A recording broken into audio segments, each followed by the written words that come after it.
हरिओम बच्चों, आज की कहानी में हम जानेंगे कि कैसे भगवत ध्यान और जप के प्रभाव से एक बालक की भूत प्रेत से रक्षा हुई और चोरी के झूठे इल्जाम से बच पाया। फिर हम जानेंगे कि जीवन में नियम निष्ठा का क्या महत्व है। फिर हम जानेंगे कि कब और किस स्थान पर जप करने से कितना लाभ होता है। स्वास्थ्य सुरक्षा में हम जानेंगे कि आलू और आलू के चिप्स खाने से क्या नुकसान होता है। इसके अलावा ज्ञान का चुटकुला, ज्ञान विज्ञान प्रतियोगिता, कीर्तन और अंत में पूज्य बापूजी के श्रीमुख से सुनेंगे पावन सत्संग। तो आइए पूज्य गुरुदेव का स्मरण करते हुए शुरू करते हैं आज का बाल संस्कार केंद्र। जंपिंग। सभी बच्चे थोड़ी देर अपने स्थान पर खड़े होकर कूदेंगे।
योगासन। अब सभी बच्चे ताड़ासन करेंगे। जानेंगे इसके फायदे। दोनों पैरों के बीच 4 से 6 इंच का फासला रखकर सीधे खड़े हो जाएं। हाथों को शरीर से सटाकर रखें। अब श्वास अंदर भरते हुए एड़ियां और दोनों हाथ ऊपर उठाएं। पैरों के पंजों पर खड़े रहकर शरीर को पूरी तरह ऊपर की ओर खींचें। सिर सीधा और दृष्टि आकाश की ओर रहे। हथेलियां आमने सामने हो। श्वास अंदर रोके हुए यथाशक्ति इसी स्थिति में खड़े रहें।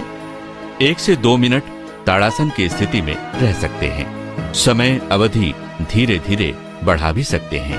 अब श्वास छोड़ते हुए एड़ियां जमीन पर वापस लाएं और हाथ नीचे लाकर मूल स्थिति में आ जाएं। लाभ। ताड़ासन करने से शरीर का कद लंबा होता है, एकाग्रता बढ़ती है। दमे के रोगियों के लिए यह आसन बहुत लाभकारी है। यह आसन करने से प्राण शक्ति और ओज शक्ति का ऊर्ध्वगमन होता है। ताड़ासन की बात अब हम करेंगे वृक्षासन, जिसको वृक्षासन कहते हैं। सीधे खड़े रहकर एक पैर ऊपर उठा लें, एक पैर सीधा, एक पैर घुटने के ऊपर रख दिया। इस प्रकार दोनों हाथ ऊपर जोड़ दो, हाथ जोड़ दे। मन में भगवान का नाम देखना, बैलेंस बनाकर, हाँ ठीक से ऐसा नहीं पास वाले को भी गिरा दे। जितनी देर कर सके करना। इस वृक्षासन को करने से भी एकाग्रता बढ़ती है। एकाग्रता बढ़ती है तो याद शक्ति बढ़ती है। हर क्षेत्र में सफलता मिलती है। जिसके जीवन में एकाग्रता ज्यादा उतना वो व्यक्ति सफल ज्यादा। अब सभी बच्चे नीचे बैठ जाएंगे, दोनों हाथ ज्ञान मुद्रा में, कमर और गर्दन सीधी। फिर अनामिका उंगली से तिलक के स्थान पर स्पर्श करते हुए मंत्र बोलेंगे। ओम गम गणपतये नमः, ओम श्री सरस्वत्यै नमः, ओम श्री गुरुभ्यो नमः। अब सभी बच्चे करेंगे हरिओम गुंजन।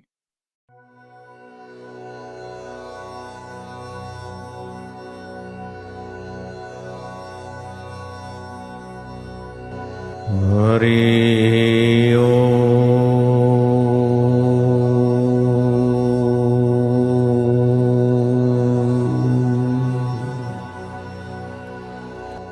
हरि ओम।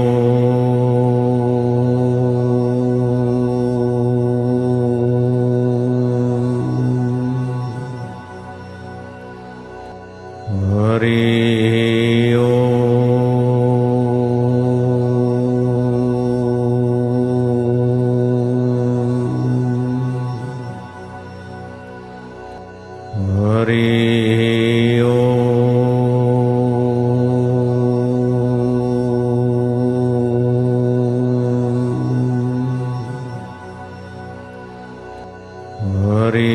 हरि ओम। हरि ओम।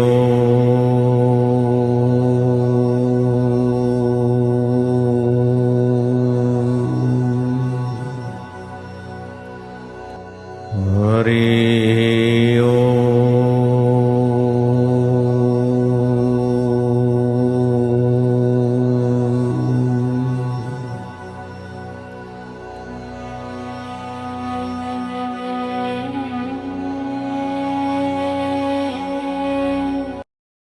अब सभी बच्चे हाथ जोड़कर पूज्य सद्गुरुदेव की प्रार्थना करेंगे। गुरुर्ब्रह्मा गुरुर्विष्णु गुरुर्देवो महेश्वरः गुरुर्साक्षात् परब्रह्म तस्मै श्री गुरवे नमः। ध्यानमूलं गुरुर्मूर्ति पूजामूलं गुरुर्पदं मन्त्रमूलं गुरुर्वाक्यं मोक्षमूलं गुरुर्कृपा। अखण्डमण्डलाकारं व्याप्तं येन चराचरं तत्पदं दर्शितं येन तस्मै श्रीगुरवे नमः। त्वमेव माता च पिता त्वमेव बन्धु च सखा त्वमेव विद्या द्रविणं त्वमेव सर्वं मम देवदेव। ब्रह्मानन्दं परमसुखदं केवलं ज्ञानमूर्ति द्वन्द्वातीतं गगनसदृशं तत्त्वमस्यादिलक्ष्यम् एकं नित्यं विमलमचलं सर्वधी साक्षिभूतं भावातीतं त्रिगुणरहितं सद्गुरुं तं नमामि।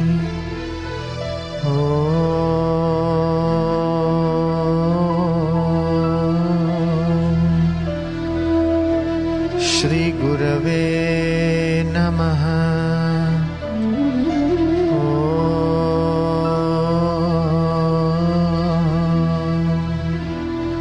श्री गुरवे नमः। आंखें बंद करते हुए श्वासोश्वास की गिनती करना है 51 तक। जो बच्चे बिना गलती के 51 बार कर लेंगे उन्हें इनाम मिलेगा।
कहानी ध्यान और निर्भयता। कक्षा में सन्नाटा है। सभी छात्र जमीन पर बैठे अपनी परीक्षा की पट्टियों पर लिख रहे हैं। श्याम अपनी स्लेट को घूर रहा है। उसका हाथ कांप रहा है। वो बार बार अपनी स्लेट पर कुछ लिखता है और मिटाता है। रवि की आंखें बंद हैं। वो एक गहरी सांस लेता है, आंखें खोलता है और तेजी से बिना रुके अपनी स्लेट पर लिखने लगता है। गुरुजी परीक्षा समाप्त होने की घोषणा करते हैं। श्याम के अंक अच्छे नहीं आए हैं। श्याम निराश होकर अपनी खाली स्लेट नीचे रख देता है। श्याम रवि के पास दौड़ता हुआ आता है। रवि अपना बस्ता बांध रहा है। रवि, एक बात बता, हम दोनों एक ही गुरु से पढ़ते हैं, एक ही कक्षा में बैठते हैं, फिर तेरे अंक हमेशा इतने अच्छे कैसे आते हैं और मैं हमेशा पीछे क्यों रह जाता हूँ? रवि मुस्कुराता है। वो श्याम के कंधे पर हाथ रखता है। इसमें मेरी कोई महानता नहीं है श्याम। मुझे गुरुजी ने एक रहस्य सिखाया है। जब सुबह नींद से उठो तो बिस्तर पर ही संकल्प करो कि आज जो भी काम करूँगा पूरी तत्परता से करूँगा। फिर जो स्वर चल रहा हो वही पैर जमीन पर पहले रखो और सबसे महत्वपूर्ण, सुबह सुबह सूर्य का प्रकाश देखो और आंखें बंद करके भूमध्य में ध्यान लगाओ। क्या तो मुझे भी गुरुजी के पास ले चलेगा? मुझे भी ये विद्या सीखनी है, मुझे भी ध्यान करना है। कुटिया का शांत वातावरण है। धूप अंदर आ रही है। गुरुजी अपने आसन पर बैठे हैं। रवि और श्याम प्रवेश करते हैं। प्रणाम गुरुजी। आयुष्मान भवा। कहो रवि, आज अपने मित्र को भी साथ ले आए। जी गुरुजी, श्याम भी आपकी सिखाई ध्यान विद्या सीखना चाहता है। गुरुजी श्याम की आंखों में देखते हैं। श्याम के चेहरे पर सीखने की सच्ची लगन है। ध्यान कोई विद्या नहीं वत्स, ये स्वयं को जानने का मार्ग है। दोनों अपनी आंखें बंद करो और रीढ़ की हड्डी सीधी रखो। रवि और श्याम निर्देश का पालन करते हैं। अब अपना सारा ध्यान अपनी दोनों भौहों के बीच केंद्रित करो। बाहरी विचारों को जाने दो। मेरे साथ गहरे स्वर में नाद करो। ओ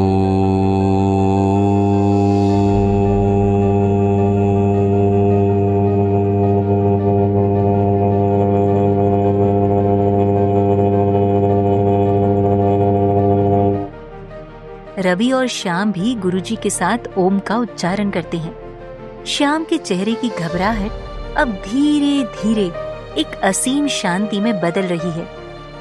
कुछ क्षणों के बाद गुरुजी के कहने पर वे आंखें खोलते हैं।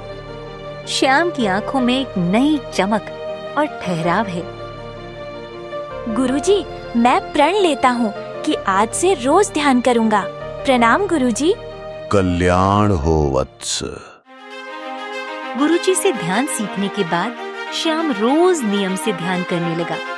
वो एक दिन भी नहीं चूकता था। जब भी खाली समय मिलता वो ध्यान में बैठ जाता। अब उस लड़के को इस एकाग्रता में आनंद आने लगा था। एक दिन वो अपने पिता के साथ जंगल से लकड़ियां काटने गया।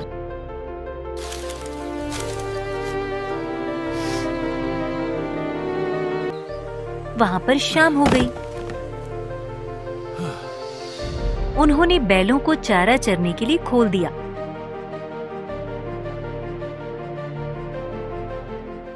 श्याम और उसके पिता लकड़ियों से लदी एक बैलगाड़ी के पास बैठे खाना खा रहे हैं।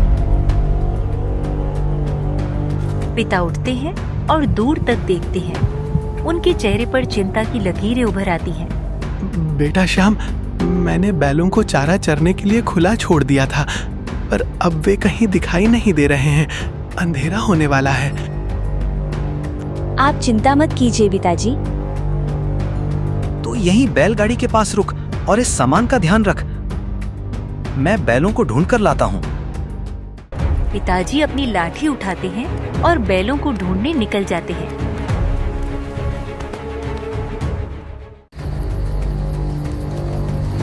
श्याम अकेला रह जाता है। वो बैलगाड़ी के नीचे एक साफ जगह देखकर पद्मासन में बैठ जाता है और आंखें बंद कर लेता है। पिता बैलों के खुरों के निशान का पीछा करते करते नगर के द्वार तक पहुंच जाते हैं। बैल तो नहीं मिलते, लेकिन तभी सूर्यास्त की घोषणा का बिगुल बज जाता है और भारी द्वार अचानक बंद होने लगते हैं। पिता वापस जंगल की तरफ भागते हैं, लेकिन तब तक द्वारपाल दरवाजा बंद कर चुका है। रुकिए, मुझे अंदर जाने दीजिए। मुझे कुछ लोग गांव में मिल गए थे। मुझे देरी हो गई। मेरा बेटा जंगल में अकेला है। सूर्यास्त के बाद द्वार नहीं खुलते। अब सुबह ही आना। पिता वहीं जमीन पर गिर पड़ते हैं।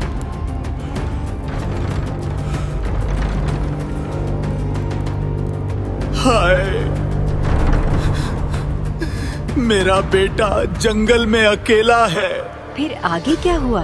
क्या पिता अपने बेटे श्याम से मिल पाए? श्याम को जंगल में किन किन मुसीबतों का सामना करना पड़ा, ये सब हम जानेंगे अगले सप्ताह के पाठ्यक्रम में।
अब बारी है ज्ञान विज्ञान प्रतियोगिता की। आपको एक प्रश्न पूछा जाएगा, उत्तर में 4 विकल्प होंगे और आपको 10 सेकंड में सही उत्तर बताना है। प्रश्न है, महाभारत की शुरुआत में भगवान श्री कृष्ण ने कौन सा शंख बजाया था? विकल्प हैं पांचजन्य शंख, महाशंख, देवदत्त शंख, पौंड्रक शंख।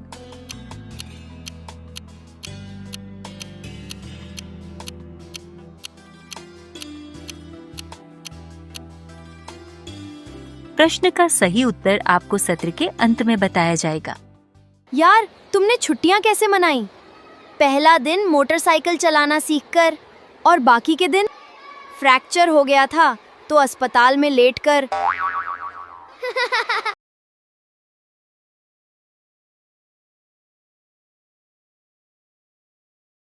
संस्कृति सुवास।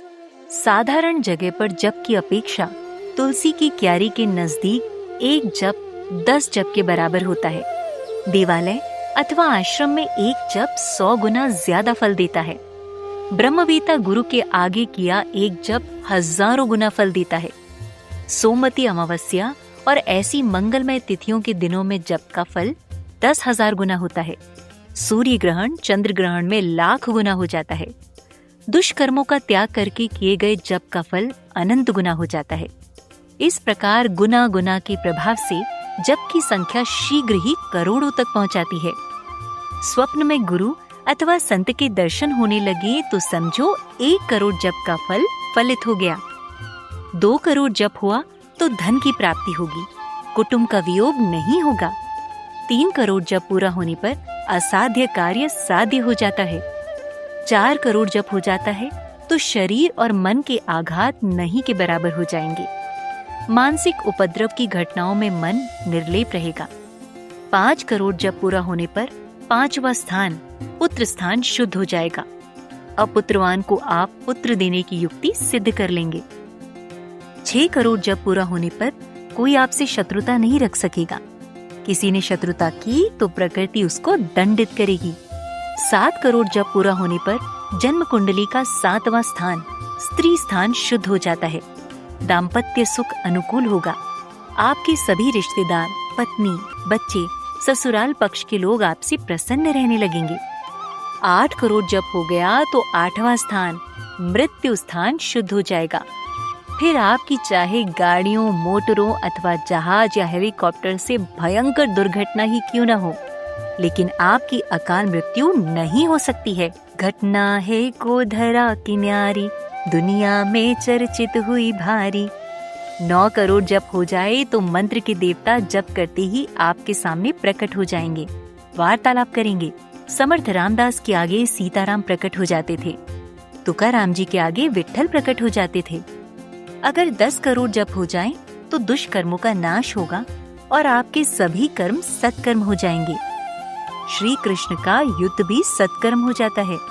हनुमान जी का लंका जलाना भी सत्कर्म हो जाता है। 11 करोड़ जप हो गया तो 11वां स्थान लाभ स्थान शुद्ध होता है। धन, घर, भूमि के तो लाभ सहज में होते जाएंगे। 12 करोड़ जप हो जाता है तो अनावश्यक व्यय बंद हो जाएंगे। रज तम पूर्णतः शांत हो जाएंगे। इस प्रकार 1-1 करोड़ के जप से जन्म कुंडली का 1-1 स्थान शुद्ध होता जाता है। बच्चों, अब हम श्री आशा रामायण जी की पंक्तियां दोहराएंगे।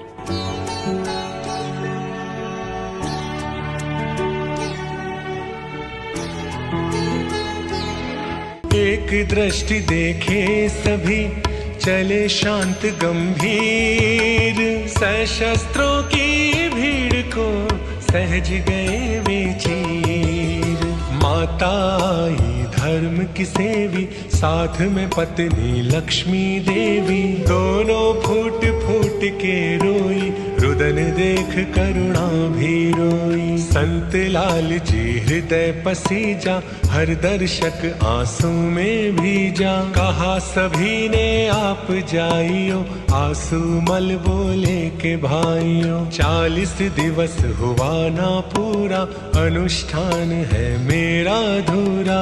आंसू मल की तीव्र तितिक्षा, माँ पत्नी ने की प्रतीक्षा। जिस दिन गांव से हुई विदाई, जार जार रोए लोग लुगाई। अहमदाबाद को हुए रवाना, मियाँ गांव से किया पयाना। मुंबई गए गुरु की चाह, मिले वहीं पे लीला शाह। परम पिता ने पुत्र को देखा, सूर्य ने घट जल में पेखा। घटक तोड़ जल जल में मिलाया, जल प्रकाश आकाश समाया। निज स्वरूप का ज्ञान दृढ़ाया, 2.5 दिवस ब्रह्मानंद छाया।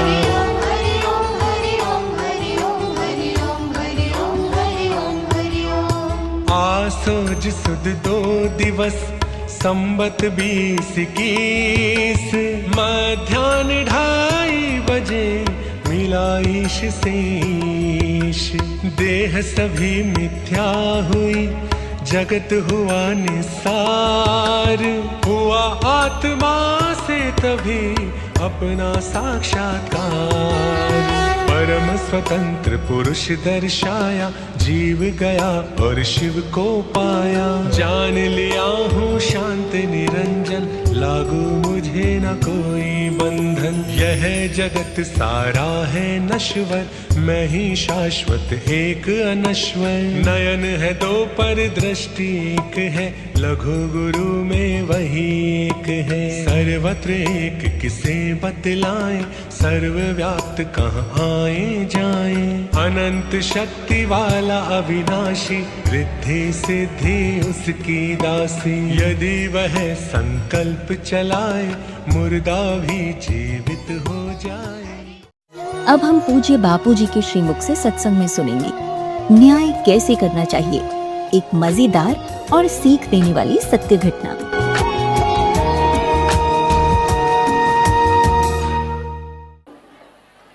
ચાર ગઠિયા હતા. તમે ગુજરાતી સારું જાણો છો બધા. ગઠિયાઓ પાર્ટનરશિપમાં ક્યાંકથી સુટકેસ ઉઠાવ્યો.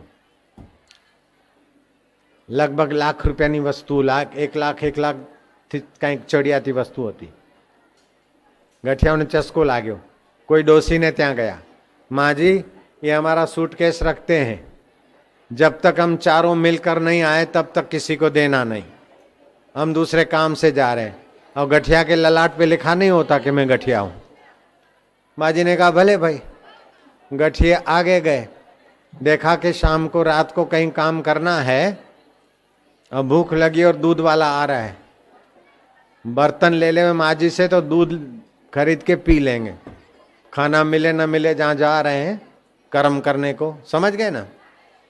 तो एक गठिया गया माँ जी के पास बर्तन लेने को। रास्ते में विचार आया कि वो सूटकेस लेके पीछे के रास्ते से चला जाऊं तो क्या फर्क पड़ता है। माँ जी को बोला वो हमारा सूटकेस देना। बोले भाई तू एकलो छे, माराथी ना आ पाए, तुम 4 मिल के आओ तो दूंगी। तो उसने बोला ए बोलो माँ जी देती नहीं है वो बर्तन। तो लोग समझे होंगे बर्तन, बोले माँ जी बर्तन दे दो। माँ जी बुढ़ी बर्तन क्या समझे, दे दो तो दे दिया। और गठिया तो रफू चक्कर हो गया पीछे से। 3 गठिए आए और बोले हमारे वो सूटकेस, बोले तो ले गया। अरे ले कैसे गया, हमने तो बोला था। बोले भाई साहब हूँ तो समझी नहीं ने, गरड़ी बाई छो ने। वो गठियों को लगा कि बाई से वसूल करना पड़ेगा। गए राजा के पास। 1947 से पहले की घटना होगी। मर्यादा रमन न्यायाधीश हुए, जब वकीलात पढ़ रहे थे तब की बात थी। मर्यादा रमन का नाम तो सुना है ना, प्रसिद्ध जज हो गए महाराष्ट्र में, उनका बड़ा नाम है। अभी थोड़े वर्ष पहले ही उनका शरीर शांत। तो वो राजा को फरियाद किया, तो राजा ने बोला कि ये चारों मिलकर आए, फिर सूटकेस देने का तुमने हाँ बोला था। बोले हाँ। तो सूटकेस में तुम गीता सिर पे रखकर कसम खाओ कि सूटकेस में कितना सामान था। साहब 1 लाख से ज्यादा था, हमको पुत्र की सौगन, गीता माता की कसम खाते। बुद्धू राजा ने कहा क्या वो एक तो चला गया, बाकी 25-25 हजार तीनों को माजी भरपाई करे। माजी बोले वही रे वही, आ तो धर्म करता धाड़ पड़ी रे। बापलिया मारू खेतर वेचाई जैसे 12,000 રૂપિયાનો વીઘો, तो 5 વીઘા વેચીશ तो शायद 60 આવશે। ગમે તે કરો પણ તમારે આપવા પડે. ઘર વેચાઈ જશે, ખેતર વેચાઈ જશે. બાઈ માથું કૂટતી કૂટતી ઘરે જતી હતી. મર્યાદા રમણ રમતો તો ભાઈબંધો સાથે કે કેમ માજી અરર મારું ભાગ્ય ફૂટ્યું કહો છો કે ભાઈ આવું આવું થયું. तो मर्यादा रमन वकीलात पढ़ता था कि ऐसे ही विद्यार्थी था. बोले तुम्हारा भाग्य नहीं फूटा है, राजा की अक्कल फूटी है. न्यायाधीश का न्याय करता था वो जमाने में राजा के राजानी अक्कलનું માટલું ફૂટી ગયું છે. इतने में राजा इवनिंग सैर करने जा रहा था शाम का. तो उसने सुना कि अगर तू न्याय करेगा तो कैसा करेगा. बोले मैं कुछ और न्याय करता हूं. बोले कल आ जाना, मैं राजा हूं. बोले अच्छी बात है. कल को बाई को बुलाया और सारा केस चलाया. तो मर्यादा रमन ने कहा, वो तीनों आदमियों को कहा कि तुमने बाई के साथ क्या शर्त लगाई थी. बोले हम 4 मिलकर आए तब सूटकेस देना है. तो बाई तुमको सूटकेस देने को अभी भी तैयार है. तुम 3 हो, चौथे को ले आओ तब सूटकेस मिलेगा. कानून अंधा होता है, उसका उपयोग करने वाले की अपनी सात्विक मति चाहिए. मानवीय संवेदना से संपन्न हृदय चाहिए. नहीं तो पैसे की लालच से गरीब का गला घोंट देगा कानून का उपयोग करके. और गरीब का गला घोंटेगा तो अंतर आत्मा उसकी बुद्धि का गला घोंट देगा देर सवेर. इसीलिए किसी भी गरीब के साथ अपनी पैसे की लालच के कारण अन्याय हो, ये बुद्धिमान वकीलों को या बुद्धिमान संतों को या पुलिस अधिकारियों को पसंद ही नहीं है. अगर पसंद पड़ता है तो उनके बच्चों का भविष्य खतरे में और उनका बुढ़ापा खतरे में. क्योंकि कर्म की गति है, कर्म का सिद्धांत है. अवश्यमेव भोक्तृत्वम कृतम कर्म शुभाशुभम.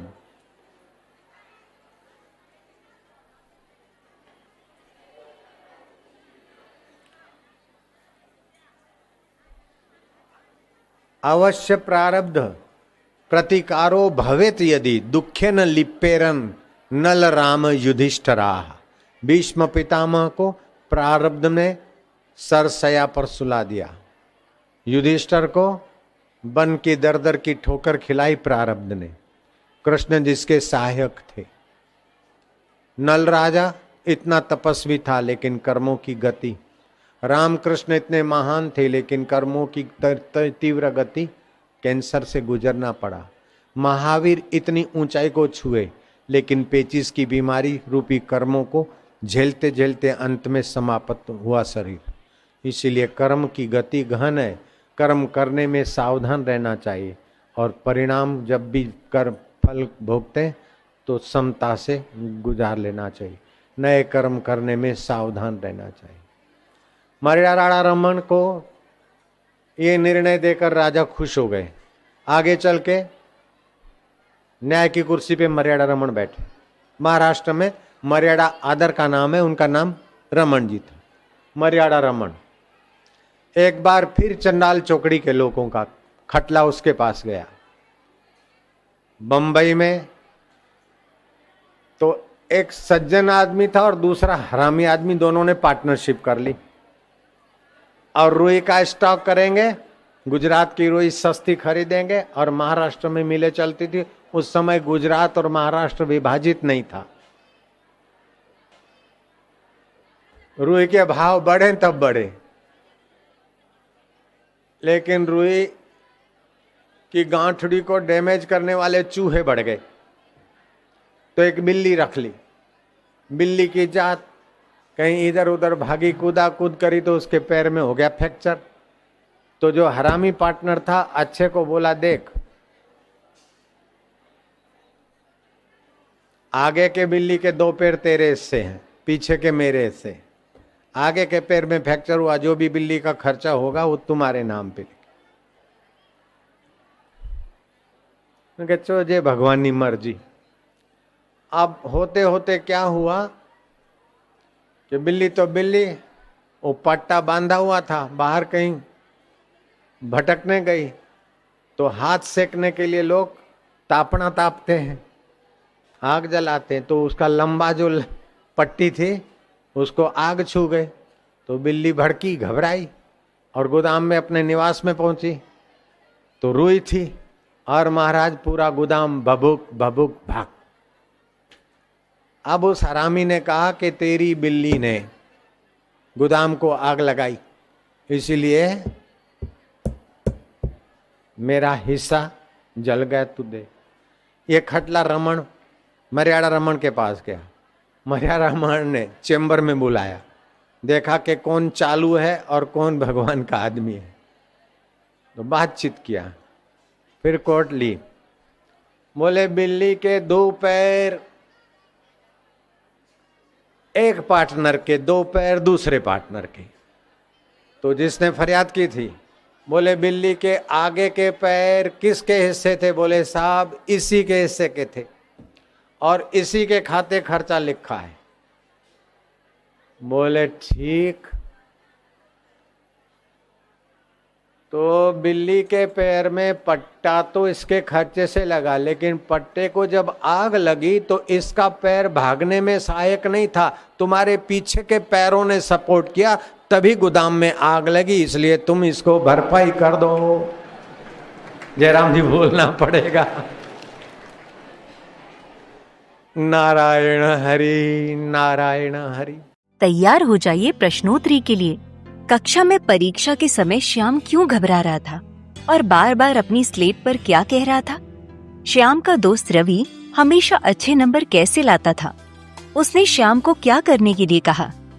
गुरुजी ने बच्चों को आंखें बंद करके कौन सा जादुई शब्द या मंत्र बोलने के लिए कहा था?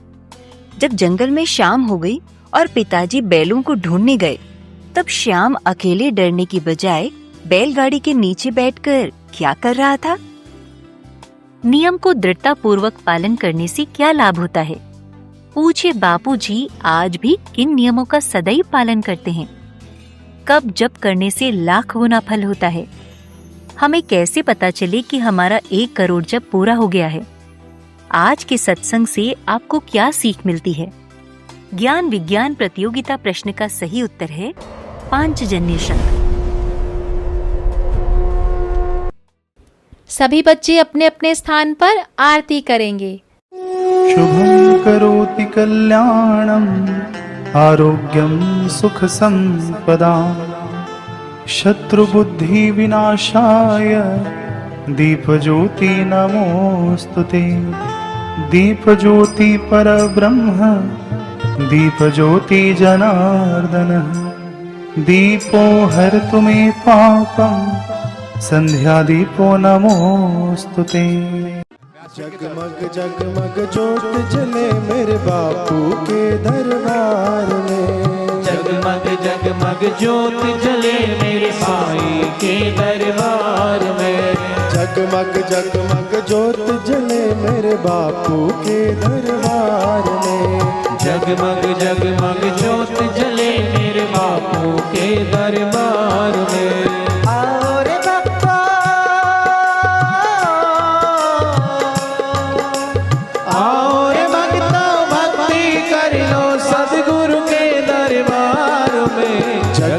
जगमग ज्योत जले मेरे बापू के दरबार में। जगमग जगमग ज्योत जले मेरे सदगुरु के दरबार में। निश दिन तेरा नाम पुकारे निश दिन तेरी ज्योत जलाए। निश दिन तेरा नाम पुकारे निश दिन तेरी ज्योत जलाए।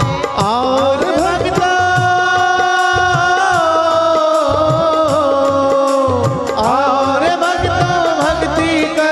सदगुरु के दरबार में। जगमग जगमग ज्योत जले मेरे बापू के दरबार में। ऐसी अंतर ज्योत जगाओ हम दिनों को पार लगाओ। ऐसी अंतर ज्योत जगाओ हम दिनों को पार लगाओ। और भक्ता और भक्ता आरती कर लो सदगुरु के दरबार में। जगमग जगमग ज्योत जले मेरे साईं के दरबार में। निराकार है ज्योत तुम्हारी तीन लोक फैली उजियारी।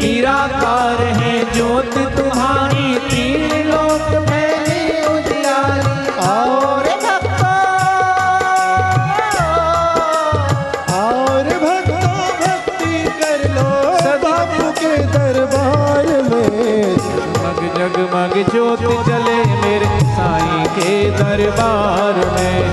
जगमग जगमग ज्योति जले मेरे साईं के दरबार में। जिसने बाप का नाम पुकारा दूर हुआ उसका अंधियारा। जिसने बाप का नाम पुकारा दूर हुआ उसका अंधियारा।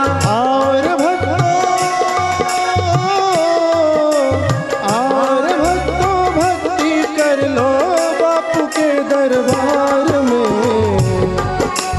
ज्योत जले मेरे बापू के दरबार। नील गगन के चांद सितारे ऐसे लगे बापू नयन तुम्हारे। नील गगन के चांद सितारे ऐसे लगे बापू नयन तुम्हारे। और भक्तों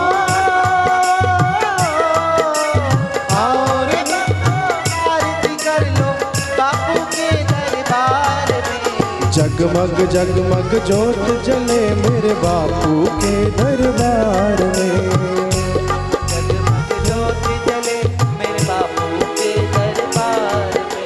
प्रेम सहित जो आरती गावे दुख दारिद्र्य निकट नहीं आवे। प्रेम सहित जो आरती गावे दुख दारिद्र्य निकट नहीं आवे। और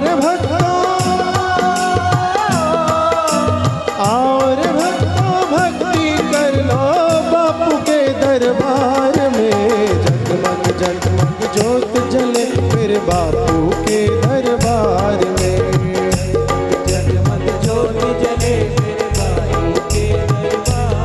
हो मेरे जोगी के दरबार में। जय जय आसाराम जी, जय जय आसाराम जी।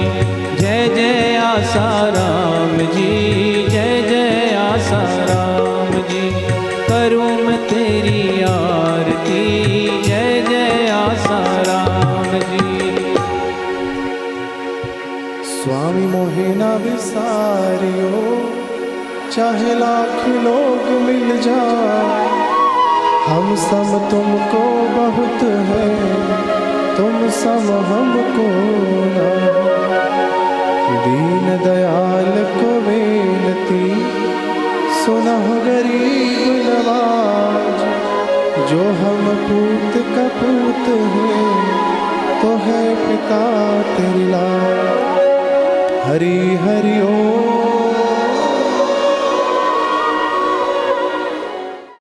प्रार्थना।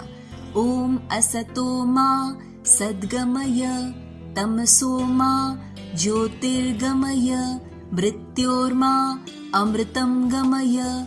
ओम शांति शांति शांति। नारायण नारायण नारायण नारायण। इसी के साथ हमारा आज का बाल संस्कार केंद्र संपन्न होता है। अगले सप्ताह फिर मिलेंगे बच्चों एक नए ज्ञानवर्धक विषय के साथ। तब तक के लिए हरि ओम।